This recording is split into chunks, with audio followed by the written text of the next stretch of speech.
mga ka-idol! So ngayong araw nagluto na naman ako ng paksiw na isda na pinaadobo. So ayan ang ano natin, paksiw natin. So ito pala yung isda na binili ko sa Lulu Market. So ngayon ay bago ko siya nilagyan ng lamas or na timpla, hinugasan ko siya ng lemon kasi maamoy kasi siya. So, hinugasan ko siya ng lemon at pagkatapos hinugasan ko din siya ng tubig. So, ngayon ay nilagyan ko siya ng lamas.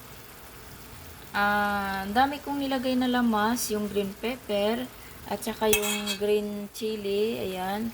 Tsaka yung luya, yung buo na luya. At saka yung garlic powder at saka meron ding buong garlic. Ayan, buo na garlic at saka meron ding garlic powder at yung sibuyas. So ngayon at saka yung black pepper at nilagyan ko siya ng tuyo at kunting suka at magic sarap na kunti lang. So ngayon ay hindi na siya masyadong maamoy. Ito kasing isda ay ano siya, maamoy siya ba?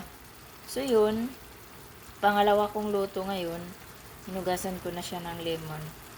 So ngayon, mabango na siya.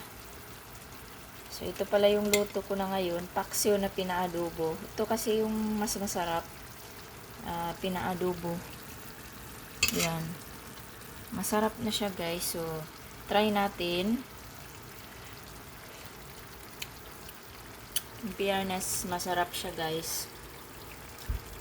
Sakto sa timpla. So, ayan lang. Kung gusto nyo magluto ng paksiw, ganito nyo pagkaluto. Mas masarap kasi ito. Lagyan siya ng konting tuyo. Nilagyan ko pala siya ng olive oil. Ayan oh. Lagyan ko siya ng olive oil kasi pinaadobo kasi siya eh.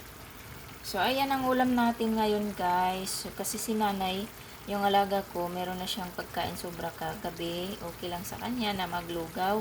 So ako ay nagluluto ako ng ulam ngayong araw. So ito pala yung kanin ko. Ayan. So ayan, maraming salamat sa mga nanonood, mga ka-idol. Please like and follow.